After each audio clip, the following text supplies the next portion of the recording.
Mirë dita të gjithëve, paqe vëllezër dhe motra, Zoti t'ju bekoj. Ja ku jemi prapë sot bashkë me këtë takimin e radhës. Kemi kap, siç e dim, këtë argumenti mish, po flasim për mishin, po sot do flasim edhe për, si mu themi, trinitetin tonë, trinitetin njerëzor, edhe ku përfshihet dhe mishi, edhe ta përfundojmë sot këtë temë.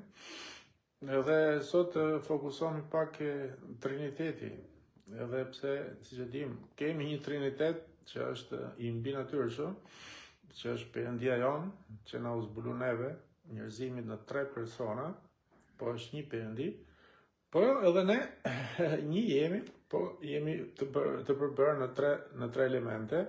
Kështu që edhe ne kemi trinitetin tonë, kështu që do të flasim sot kush janë këto 3 elementet që përbëjnë njeriu, kur ne përbëhemi pra, kompletohemi në 3, nuk jemi një. Jemi një, faktikisht kjo është i problemi që hasim edhe për sa i përket Perëndis. Ka një Perëndi, po ju na zbulonin 3 Perëndi, ku Perëndia një është, edhe ne një jemi, po jemi të përbërë në 3 elementa, kështu që edhe Perëndia një është, po janë 3 persona, pra na u zbulun 3. E do shikojmë sot edhe trinitetin tonë, po si thash, përzihet dhe mishi, edhe kështu që ta përfundojmë edhe këtë serin, për sa i përket kësaj temës së mishit, folëm për sa i përket se sa armik është armiku jo më i madh, mishi, dhe dim që është armiku jo më i madh. Po sot thjesht të flasim më shumë për trinitetin, edhe më shumë edhe si përfundim, gjithë ne kërkojmë të hymë në të praninë e Zotit, të shërbejmë Zotit, kërkojmë të marrim nga Zoti, por akoma s'kemi kuptuar që të dallojmë pikërisht trinitetin dhe kush është ajo anë, ai element, si mu themi, që si përfundim, duke qenë që jemi 3 edhe ne, kush është ai element, ajo anë që na bën të komunikojmë ose të hymë në praninë e Zotit. Edhe prandaj flasim sot, si mu themi më shumë sot, fokusi është triniteti jonë njerëzor, edhe si mund të hymë si përfundim, po përfshihet dhe mishi, kështu që do flasim edhe për këtë, ta përfundojmë sot. Okej, lëpti Zotit, hajtë që na jep mundësinë, bëjmë një lutje, japim misardën frymës së Shenjtë, që të na udhëheqë si gjithmonë, dhe të vazhdojmë me këtë pjesë të fundit. Atë janë i mrekullueshëm, Perëndi plot fuqishëm, Perëndi i Izraelit, që ul mbi fron. Të falenderojmë o Zot që sytë e tuaj janë tek të gjithë ato, Zot i madh, që të përkasin ty. Ti je kudo, Zot, por banon në një vend. Banon në zemrat e atyre që kanë pranuar Krishtin Jezus. Banon aty, o Zot i madh, ku bijtë tuaj ngrejnë, adhurojnë edhe lëvdojnë emrin e Krishtit. Ky është vendi ku ti banon. Ti banon o Perëndi aty ku adhurohet emri që është mbi çdo emër, Jezus. Të falenderojmë atë që je nën kontroll çdo gjëje. Din çdo gjë, din dhe shqetësimet tona, problemet tona, din më të voglat e gjërave tona, na njeh në emër, din numrin e flokëve që kemi në kokë, din çdo problem, o Zot i madh. Të falenderojmë. Para se ne të lutemi, o Zot, ti ke përgatit atë bekim, o Zot i madh. Atë unë du të falenderoj sot për këtë mundësinë, për këtë ditë mrekullueshme, këtë ditë, o Zot, që ishin gjithë bashkë të mbledhur, një ditë speciale, që ti na bekove, e do na bekosh akoma, Zot i madh. I japim misardhjen frymës së Shenjtë në këto momente, që të vijë, o Zot i madh, në mënyrë specifike për të më mësuar mua, Zot. Kam nevojë. Unë jam i vogël, o Perëndi. Fjala jote është e fuqishme. Fjala jote është madhështore. Fjala jote është shpatë me 2 prefme. Kush mund t'i rezistoj? Asnjëri. Armiku nuk ka frikë nga ne. Armiku ka frikë nga shpata jote. Kur shpata jote është me ne, atëherë ai ka frikë nga ne. Bëj që kjo shpatë, o Zot, kjo fjalë, o Zot i madh, të jetë gjallë në zemrat tona, në mendjen tonë, në hapat tona, në gjithçka, Zot, në çdo vendim që të marrim.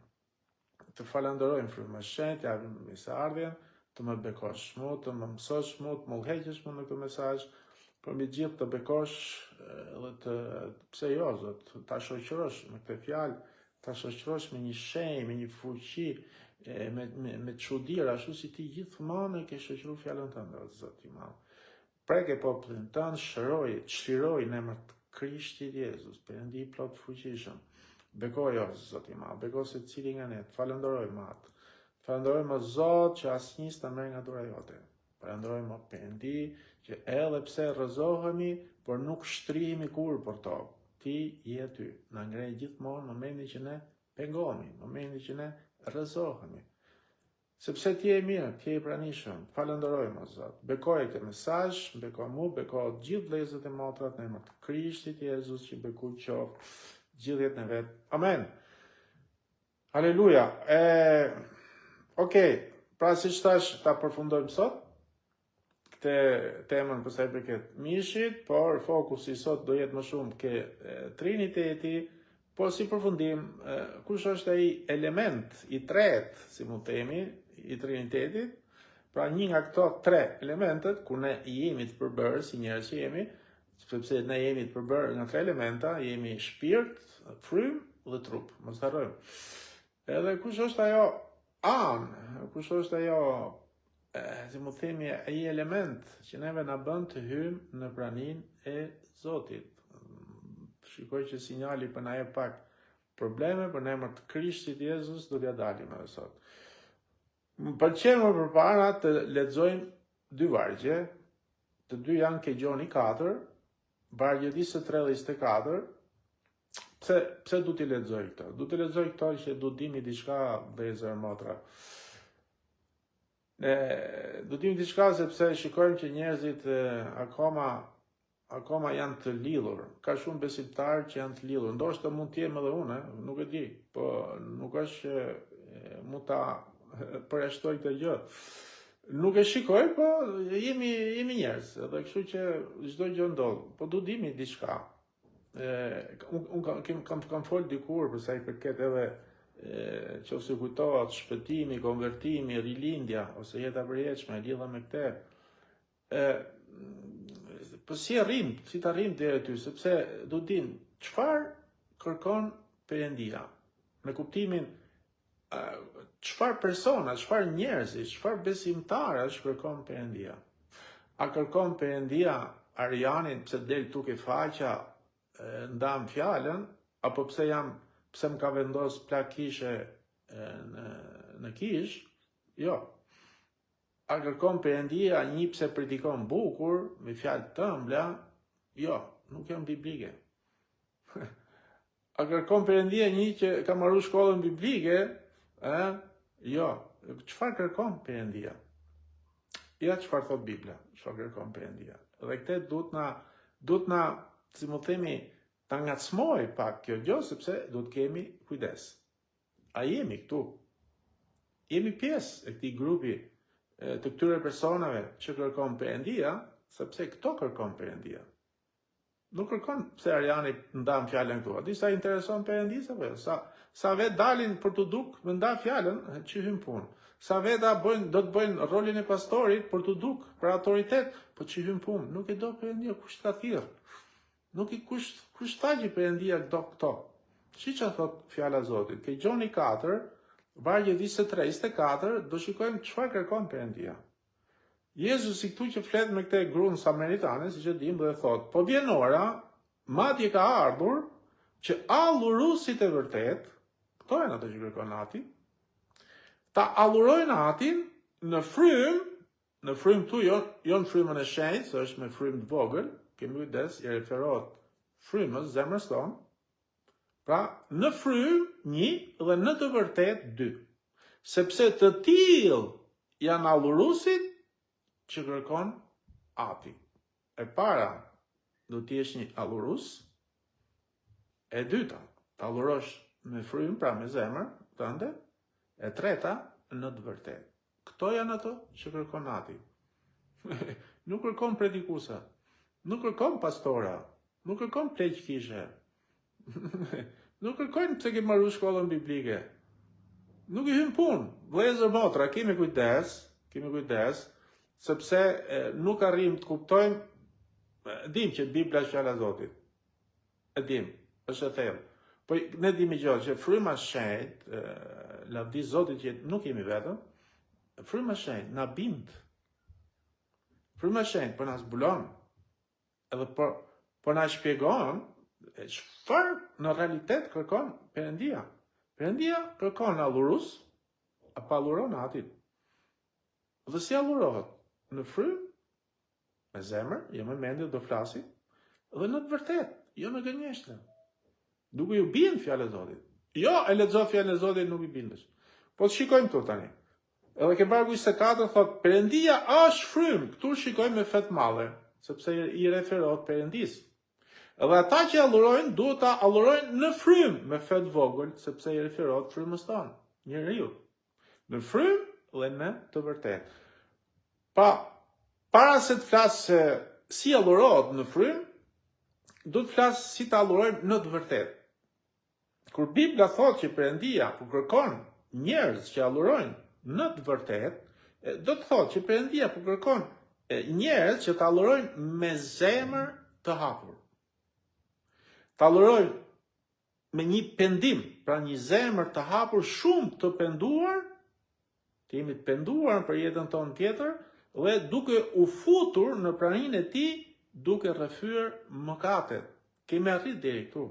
Zemër hapur, të penduar aty ku s'ka më, me një pendim, si mu themi, shumë të thellë dhe të penduar, dhe duke rrëfyer mëkatet, pastaj duke u bindur fjalës së tij dhe jo gënjeshtrave, duke u futur në praninë e tij me përulje, duke u futur në praninë e tij me një zemër të thyer dhe që të mos fshehesh asgjë, e duke i kërkuar Perëndis që të na laj nga çdo mëkat.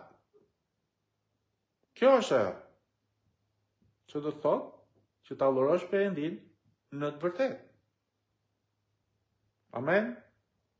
Kjo do të thotë që ta allurosh Zotin në të vërtetë. Dhe të allurosh Perëndin në frymë nuk do të thotë këtu. Nuk e referohet frymës shenjtë, edhe pse që përfundim dim destinacioni i fundit e që na vulose na bën të jetojmë të tillë dhe të heci përpara dhe ta bëjmë atë gjë dhe ta allurojmë. Është fryma e shenjtë, po këtu i referohet frymës tonë. Pra ta allurojmë me frymë, pra me zemër, e jo me mendje. Jo me një besim të trashëguar, jo me diçka që ti din. Okay? Po me zemër të hapur. Okej, kështu që lëvdi Zotit këtu regjistrohet, kështu që mund ta dëgjoni prap se çfarë do thotë ta allurosh Perëndis në të vërtetë, siç fola, edhe në frymë, siç e shpjegova.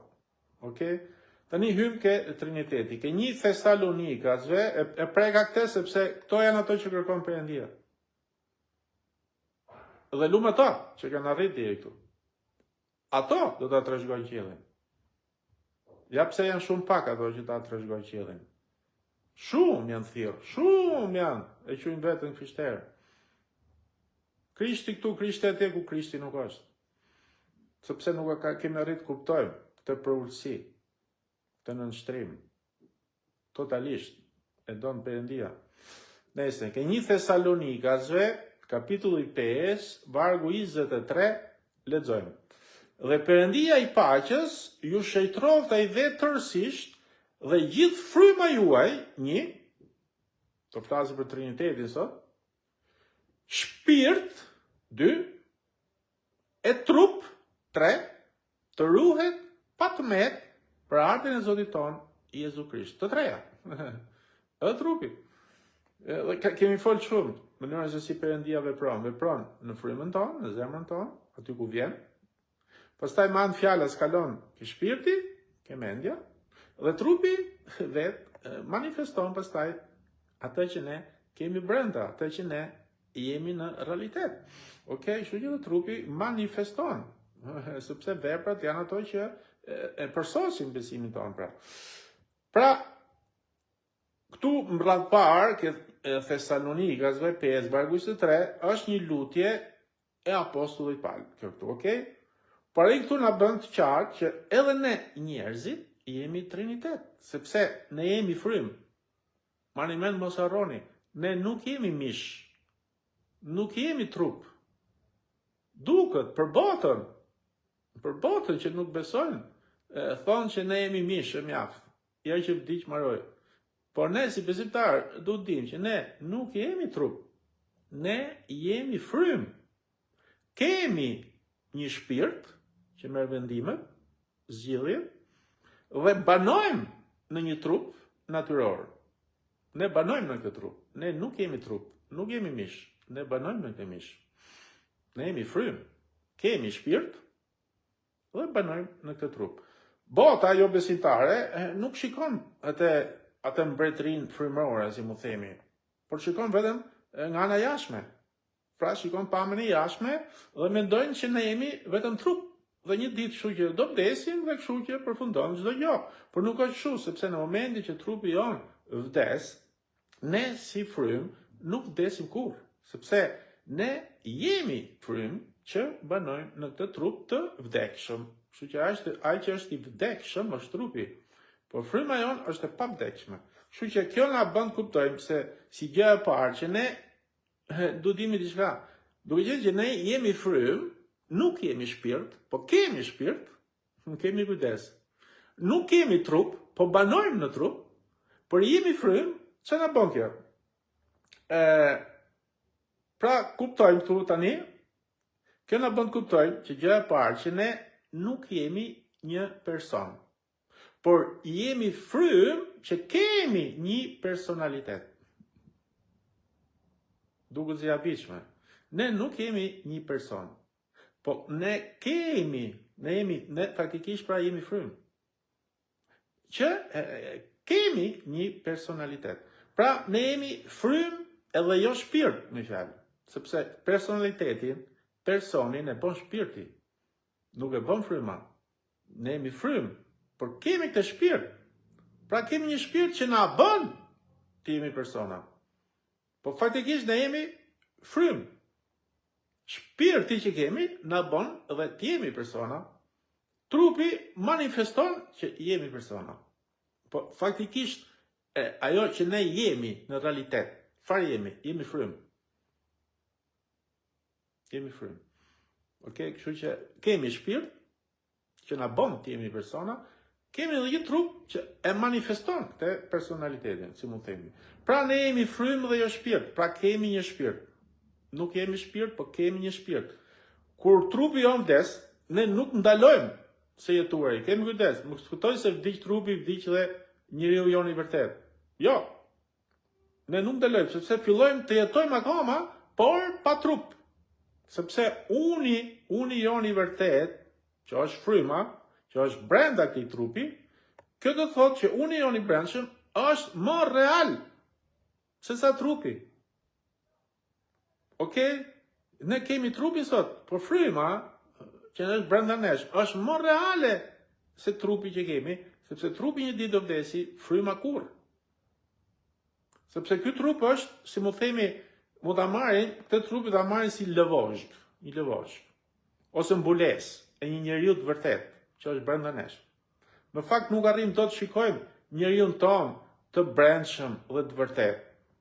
Asnjëherë se shikojmë dot, as bota se shikon dot. E gjithë ajo që ne shikojmë dhe bota shikon, është vetëm kjo lëvozhga, është ky trup, ku ne jetojmë brenda këtij trupi, jetojmë brenda kësaj lëvozhge. Po të marrim shembull, një shembull, po të vendosim, marrim, ne dim, gjithë ne kemi përdor dorashka dikur bonte shumë ftoft, tani nuk bëhet aq ftoft. Përdorshim, ne sot i përdorin shumë fizioterapistit, infermierët, i përdorin një lloj, okay? Po të marrim dorashkën, ta vëmë dorë, ajo që lëviz nuk është dorashka. Po janë gishtat tonë që bëjnë dorashkën të lëvizi, okay? Dhe po ta heqim dorashkën, pra ta flakim tutje, është dorashka ajo që flakët tutje, por dora, gishtat janë aty. Pra, po kush e komandonte dorashkën? Ajo që ishte brenda ke dorashka, jo dorashka. E njëjta gjë ndodhet me trupin ton. Trupi jon është si dorashka. Pra, ajo që e komandon të dorashkën, ajo që e komandon të trupin, nuk o mishi, nuk o trupi. Pra është fryma jon që bën rolin e gishtave në këtë rast, këtë dorashka, është fryma jon ajo që e komandon trupin, që bën të lëvizë trupi. Dhe kjo fryma është brenda këtij trupi. Por kur trupi vdes, flakët tutje, okay? Fryma vazhdon të jetojë dhe fal rilindjes, okay? Në Krisht, sepse ne rilindim në Krisht, siç e dim, du të rilindim pra në Krisht e para, fillon me besimin, dhe kemi ujin dhe frymën, pra që janë fjala dhe fryma shenjtë, ne do të kemi fal pastaj rilindjes, ne kemi një trup të ri, të lavdishëm, pikërisht siç e ka Jezu Krishti sot dhe është i përjetshëm. Pra kur trupi që ne kemi sot funksionon, si funksionon? Vetëm për këtë jetë, vetëm për këtë botë, okay? Ose për këtë tokë, kur ne po jetojmë. Por trupi i ri nevojitet për të jetuar për gjithë përjetësinë, por edhe për tu rikthyer përsëri, sepse që dim do kthehemi prapë. Ne kemi 1000 vjeçarin që do kthehemi këtu që po një trup të pavdekshëm, po ajo është gjë tjetër. Kështu që shpirti, kush është shpirti? Shpirti është mendja jonë. Se këtu kemi një gabim, mos e pyet më. Akoma përdorin të fjalën rritja shpirtërore. Okej? Akoma themi shpirti shenjtë. Nuk po kuptoj tani mirë kur s'dishin gjë dikur, po tani që Bibla po na shpjegon gjëra. Pse? Ka një transformim, shpirti transformohet, mendja jonë transformohet. Okej, sepse është gjithmonë ka të bëjë me shpirtin që është lidh me njeriu. Fryma është ajo që rritet, rritja frymore, jo shpirtërore. Fryma shenjtë dhe jo shpirti shenjtë, sepse shpirti është mendja. Dhe është në kokë. Pra, shpirti është psikike, se mos gaboj, la psike, thonë të italisht, do të jetë psikike dhe mbështetet e mendja që është në kokë.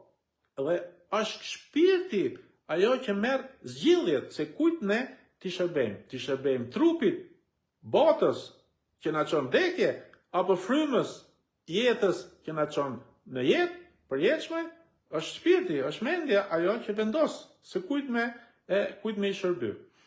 Ka bota ka preferu t'i shërbej trupit, t'i shërbej botës. Edhe i pret vdekja. Ne kemi preferu t'i shërbejmë frymës, jo trupit. T'i shërbejmë qiellit, jo botës. Pra, shpirti është ajo ana që mendon. Shpirti është ajo ana që ka një vullnet, që merr vullnetin, ose që kërkon. Shpirti është ajo që dëshiron. Por te shpirti është dhe ego jon. Është aty, sepse shpirti është bërë nga vullneti, nga ego, nga emocionet edhe nga intelekti. Ky shpirti është psikike, është mbështet ke mendja dhe i referohet pra si mu themi njeriu të vërtet. Pse? Kur Perëndia krijoi njeriu, fryma, jo shpirti, fryma erdhi nga qielli. Trupi erdhi nga bota dhe si rezultat i kësaj bashkësie u kriju shpirti, sepse u kriju njeriu. Në fakt, kur fryma u bashku me trupin, Bibla thot që njeriu që u bë qenie e gjallë, pra një shpirt i gjallë. Kështu që kush është njeriu? Shpirti.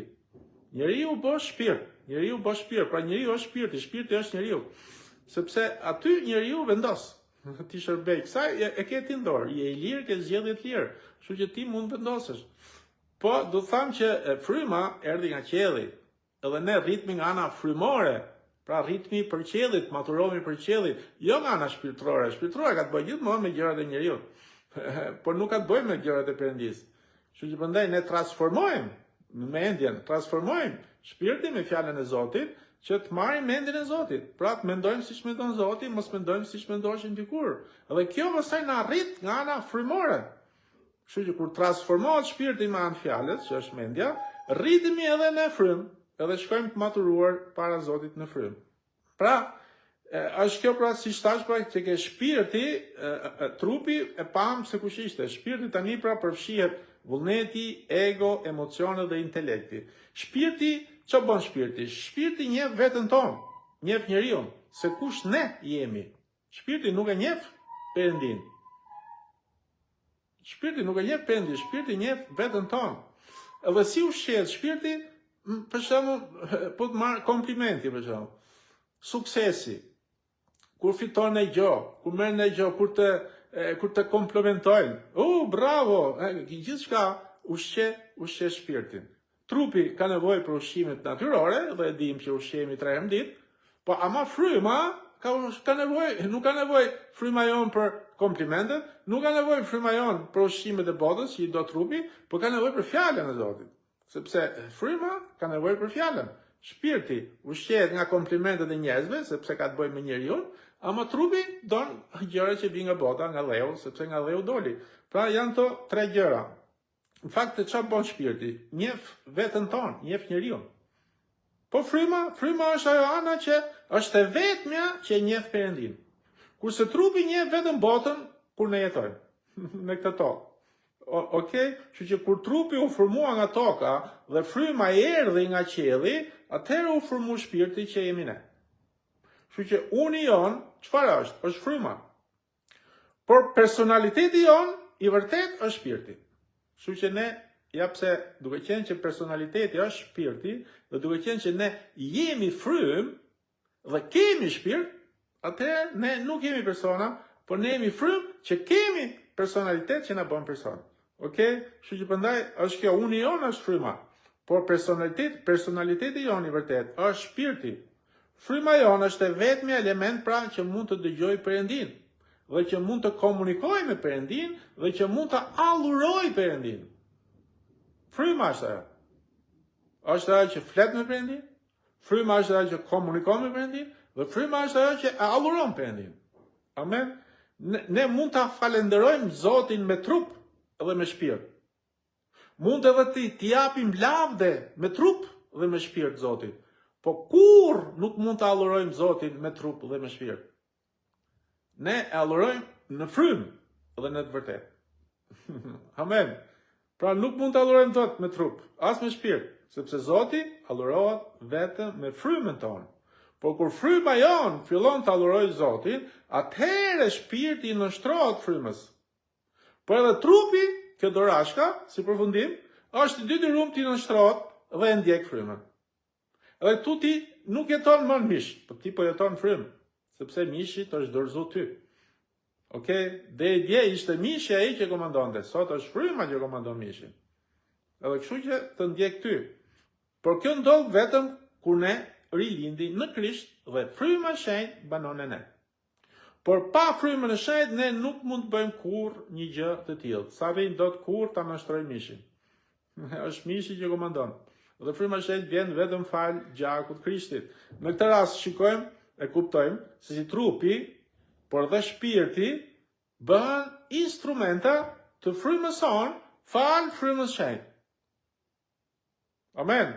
Kur ne allurojmë Zotin me frymën tonë, atëherë ajo shprehet ose manifestohet në botën natyrore fal trupit tonë natyror. E allurojmë me frymë, ama trupi e manifeston. Kur u kriju njeriu, Perëndia, siç e dim, i vendosi në rënditje të saktë kur u kriju njeriu. I vendosi këto elementet me kuptimin, e vendosi frymë e para fryma, e dyta shpirti, dhe treta trupi. Do thotë që trupi ishte i vdekur, do thotë që njeriu ishte frymor, do thotë që njeriu heste me Perëndin, do thotë që Perëndiu jetonte. Okej? Kështu që në fillim Perëndia i rënditi shumë bukur para mëkatit, por kur mëkati hyri, atëherë kjo rënditje u ndryshu. Sepse u rënditen jo më frymë, shpirt dhe trup, por shpirt, trup dhe frymë. Fryma nga e para, kur erë mëkati, doli e fundit. Vdiq. Shumë vdiq. Pse vdiq fryma? Vdiq sepse e mbulo trupi dhe shpirti. Ja merr frymën. Jo që vdiq, fryma s'vdes asnjëherë. Po kur trupi, shqisat e trupit dhe shpirti, emocionet, ndjenjat, e gjithçka që ti di, e mbulon frymën, që është ana që pruni Perëndia, në këtë rast Perëndia nuk ka më kontakt, është nda me frymën dhe detyrimisht quhet vdekje. Edhe pse jeton, por është i mbytur. Edhe pse jeton, por nuk ka kontakt. Edhe pse jeton, por është i ndarë nga Perëndia. Dhe kështu që fryma, pra njeriu vdiq. Sepse ne jemi frymë. Edhe kjo frymë vdiq me ardhen e mëkatit. Pra, edhe këto elemente ndryshuan. Pra nga frymë, shpirt dhe trup, u fut njeriu i pare. U fut elementi pra që përfaqëson njeriu që është shpirti. Shpirti, pastaj dyta trupi, e në fund fare fryma, edhe këtu kuptojmë pra që vdiq njeriu. Por si vdiq fryma jonë? Nuk vdiq me kuptime drejt për drejt që ta kuptoj. E thash dhe rast tjetër, po për shpjegoj sepse akoma njerëzit thonë po si vdiq kur është fryma s'vdes asnjëherë. Nuk vdiq me kuptime drejt për drejt, por vdiq sepse mbi frymën dominonte trupi dhe shpirti. Pra ja morën frymën, e mytën. Nuk kishte më kontakt. Dhe komunikimi në këtë rast me Perëndin u ndërprer. Dhe kjo ndërprerje, kjo ndarje do të thotë vdekje. Pra, larg Perëndis ke vdekje. Ja pse eksperienca e rilindjes në Krisht na rizgjon tani. Sa rëndësishme është eksperienca e rilindjes në Krisht. Na rizgjon. Çfarë rizgjon? Na rizgjon edhe herë të frymën që ja mori frymën shpirti dhe trupi, por kur vjen Krishti që vjen frymën e shet brenda nesh, rizgjohet. Rimer prap terren, fiton prap. Pra, rizgjon edhe një herë frymërisht, duke na vendosur prap fal gjakut Krishtit në të rënditjen e saktë, dhe prap ne sot si krishterë që të rilindur nuk jemi më shpirt trup frym, por jemi frym shpirt trup. Trupi ka vdek, mishi do të vdesi, fryma do të jetojë, sepse ne jetojmë frym, ne ecim frym, nuk ecim mish. Amen. Pra, kur ringjallës, kur Pali foli për ringjalljen e frymës tonë, i referohet pikërisht kësaj lloji ringjallje, e jo ringjalljes së trupit, po në ringjallje nga kjo pikpamja. Edhe pse kemi edhe ringjallje të trupit, e dim që e kemi. Madje se mos gaboj kemi 3 ringjallje në Bibël. Se mos gaboj.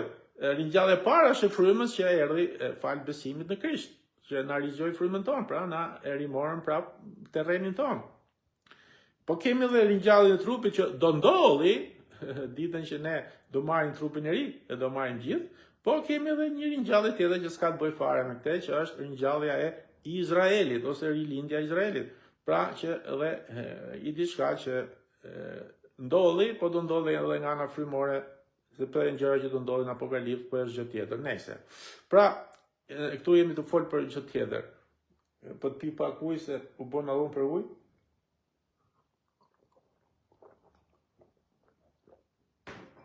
Atëherë, ringjallja e frymës son është ajo që na intereson këtu herë. E lejmë herë trupin, trupi ka kohë. Edhe Izraeli e ka planifikuar Zoti do të shkojë ashtu siç e ka shu. Neve kemi dorë tek këtu. Kjo që varet nga ne është akt të besimi që ne mund ta rimarrim, mund ta rivendosim edhe herë frymën në plan parë dhe të udhëheqi fryma komplet qenien tonë. Kështu që ringjallja e frymës sonë është ajo që na intereson. Sepse është kjo që na bën të krijojmë atë raport, atë marrëdhënie të ngushtë me Perëndin, kur ne ringjallemi nga ana frymore. Kur ne jemi të gjallë në frymë. Dhe ky raport, kjo marrëdhënie na udhëheq në lidhje të ngushtë me Perëndin. Pastaj në bashkësi akoma më ngushtë me atë. Amen. Ja pra që bën allurimi, të dërgon ku të dërgon. Në këtë raport, në këtë lidhje të ngushtë me Perëndin dhe bashkësi intime me Perëndin. Ky është allurimi, po kjo vjen vetëm nga fryma jonë. Dhe kjo frymë mund ta bëjë këtë gjë vetëm kur ringjallet Krisht. Prandaj thotë Jezusi, ka ardhur madje erdhi thotë, që alluruesit të vërtet allurojnë në frymë, pse unë do t'i bëj ata që t'allurojnë. Jo më ke kisha Laçit, jo më ke Vatikani. Jo më ke tempulli i Izraelit. Nuk është më ajo tempulli. Nuk ka allurim në frymë. Tempulli ne jemi sot. Jemi ne sot. Kështu që siç thash, falënderimet dhe lavdet nuk na bashkojnë me Zotin. Kemi testë që thamë. Por na dërgojnë vetëm në të fush betejes.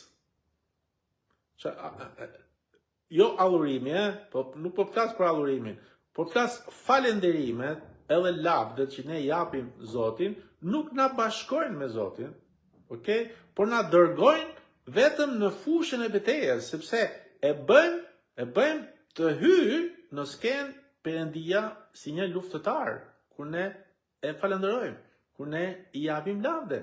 Edhe na çon në këtë fushë betejë, edhe ne fal lutjeve, fal falenderimit, fal lavdeve, e lejojmë ne Perëndin që të luftojë për ne. Edhe bëhet Perëndia në këtë rast një luftëtar, por fal kujt? Vetëm lavdeve dhe falenderimeve që këto vinë edhe nga shpirti, edhe nga mishi, jo nga fryma. Se nuk jemi akoma në allurim, nuk po flas tani për allurimin, po flas për falenderimin, po flas për lavdet. E çfarë bëjnë këto? Na bashkojnë. Si na bashkojnë? Pra, si mu them, nuk na bashkojnë, se thash na bashkojnë. Pse nuk na bashkojnë? Po çfarë bëjnë? Na dërgojnë vetëm në këtë fushë beteje. Okej? Pra, allurimi është gjë tjetër. Falenderimi dhe lavdet nuk na japin atë intimitet me Zotin, falenderimi dhe lavdet. Është allurimi ajo që na bën këtë gjë. Ne mund ta falenderojmë me mish, ne mund ta edhe të japim lavde edhe me mish dhe me shpirt Zotit. Po allurimi jepet vetëm me zemër, vetëm me frymë.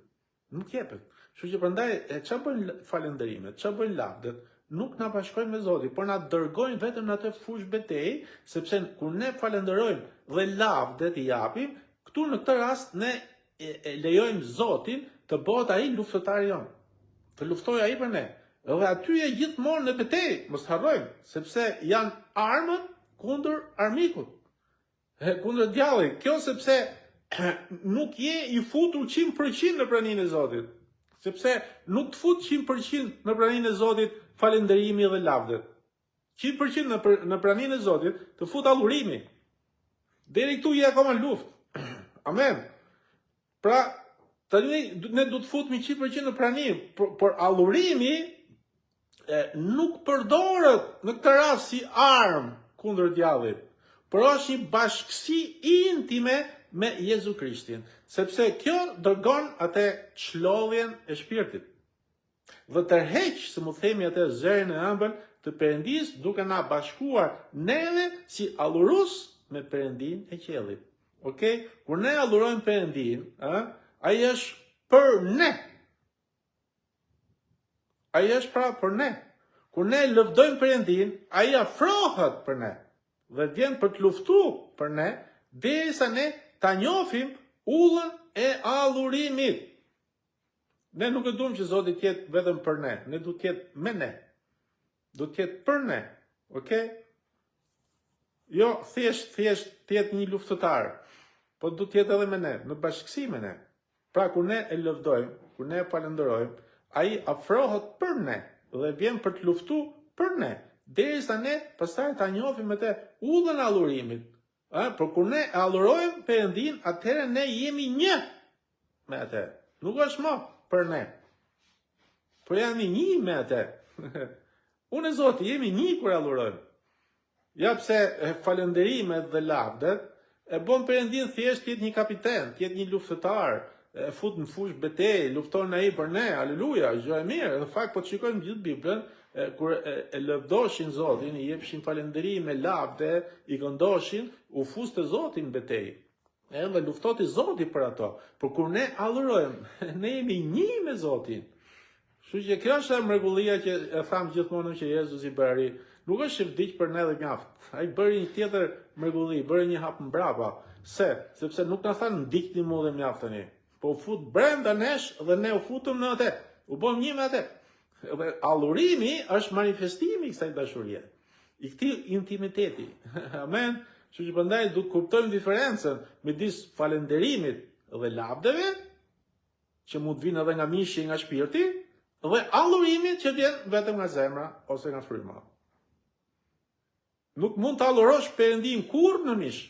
Nuk mund të allurosh Perëndin kurrë me shpirt.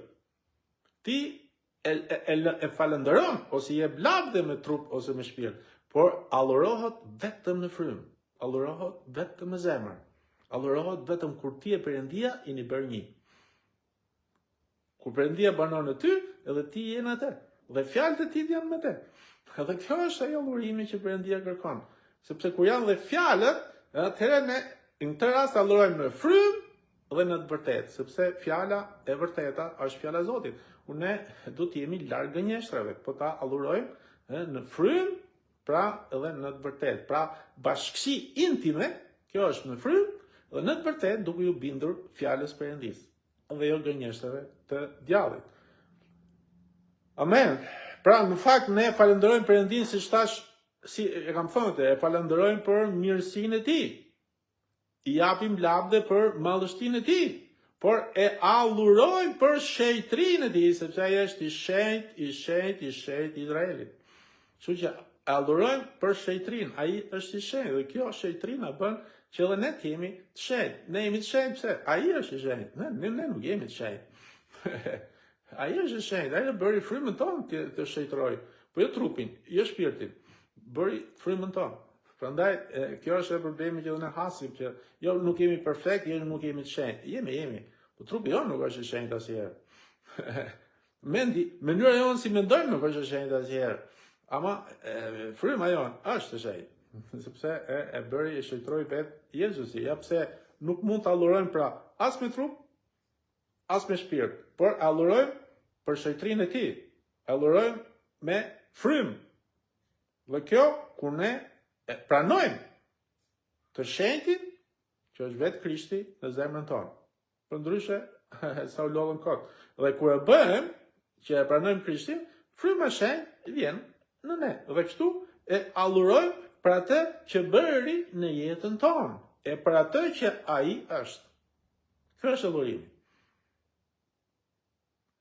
Pra adhurim është të adhurojmë për atë që ai bëri në jetën tonë, dhe për atë që ai është i shenjtë. Nuk mund të futemi në praninë e Zotit vetëm për ta falendëruar për gjërat që marrim nga Zoti. As nuk mund të futemi kur e lëvdojmë për madhështinë e tij, për gjithçka që ka krijuar, për gjithçka që ne kemi. Por futemi në praninë e Perëndis duke e adhuruar në frymë në zemër, dhe kjo vetëm fal frymës shenjtë. Dhe kjo vjen kur ne pranojmë Krishtin, të shenjtin e të shenjtëve në jetën tonë, në zemrën tonë. Dhe ne bëhemi një me të, dhe ky është një adhurim që Perëndia kërkon. Ky është adhurimi në frymë dhe në të vërtetë. Amen. Prandaj tani lavdi Zotit janë të regjistruar, mund t'i dëgjoni prap, po duhet kuptojmë të diferencat që janë pra midis lavdeve, midis falenderimeve, që këto vinë edhe me mish, këto vinë edhe me mendje, pra me shpirt. Ka plot fetar, thush ti, japin i knojnë Zotit, madje edhe i luten. Adhurimi, se nuk ekziston. Pse? Sepse nuk është bashkësia intime e përzemërt, nuk është Krishti aty, me te person, sepse ajo bën që të adhurohet. Dhe kur ne adhurojmë, nuk e adhurojmë pastaj për atë që bëri, apo për atë që ajo është, për adhurojmë për shejtrinë e tij. Sepse për atë që bëri në jetën tonë. Për atë që është në kuptimin drejt për drejt që ai është Perëndia, është i shenjtë, ai meriton adhurimet, ai meriton gjithçka. Prandaj e tham gjithmonë që e falenderojmë Zotin për mirësinë, i japim lavde për madhështinë, por adhurojmë për shejtrinë. Dhe kjo shejtri është brenda nesh. Dhe ti adhuron sepse i shenjti, kjo shejtri është brenda teje. Dhe mundësi ty që të adhurosh. Ja, pra, mënyra se si adhurohet në frymë, dhe në të vërtetë, dhe siç fola pra, mishi, shpirti edhe fryma. Janë 3 elementë. Okej, edhe e shpjegova, fola, po du të nuk kuptoj akoma, pse akoma dhe shumë njerëz që studiojnë dhe Biblën e kanë këte, akoma përdorin këte shpirtërore. Biblikisht jemi komplet out, jemi kundër asaj që thot Bibla. Jemi gabim. Sepse, si thash, shpirti, mendja ka nevojë të transformohet me anë fjalë e Zotit. Rritja frymore, jo shpirtërore, si kur themi shpirtërore, atëherë jam unë, që po rris unë, po rris unë mendjen time, po rris unë atë mënyrën tim, po rris atë vullnetin tim, po rris egon time. Okej, i diçka që kjo ka nevojë të transformohet me fjalën e Zotit. Ne rritemi nga ana frymore, sepse atë dha Zoti. Ajo e nga qielli. Fryma dhe don që ne të shihim mos shkojmë si fëmijë të vegjël, po të shkojmë të maturuar nga ana frymore, rritje frymore, sepse frymën kërkon Zoti. Nuk kërkon shpirtin, nuk kërkon mishin. Kërkon anën tonë, edhe këtu allurohet, këtu e të kërkon, këtu do të banoj ai, këtu i flet ai. Nuk na flet ke mendja, nuk na flet ke mishi, na flet ke zemra. Ja pse do të kemi kujdes, e mjaft me këtë shpirtërisht, shpirtërore, frymërisht, frymore. Dhe mund ta shkuli me gjithë rrënjë edhe këtë shpirti shenjtë që nuk ekziston se po bëni një gabim. Zoti i thirrën në emrin e vet. Nuk mund ta thirrim Zotin ton me një emër të ndryshëm. Emri i Zotit është fryma e shenjtë. Ai është frymë, nuk është shpirt. Ne jemi frymë, nuk kemi shpirt. Ne kemi një shpirt.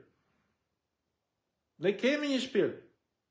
Prandaj nuk ekzistojnë, janë sa gjëra nuk kuptoj pse akoma vazhdojnë, inzistojnë, akoma i bezdis kjo italishtja ose anglishtja që përngjan pak me fjalën tonë shpirt, edhe marrin si spiriti nga anglishtja ose spirito nga italishtja kujtojnë si referohet shpirtit. Jo, është frym. Spirito, spiriti është fryma, jo shpirti. Shpirti është gjë tjetër. Kështu që prandaj e bëra edhe këtë, se më themi këtë trinitetin, që kuptojmë edhe si allurohet në frymën e në vërtet, edhe kush jemi ne, edhe ajo anë që alluron Perëndin, edhe si përfundim kuptojmë vetë se kush është fryma, kush është shpirti, kush është trupi. Kështu që prandaj shpresoj tani kem qenë dhe unë i shpjegueshëm, nuk e di sa i shpjegueshëm kam qenë, po ajsa ka mundësi,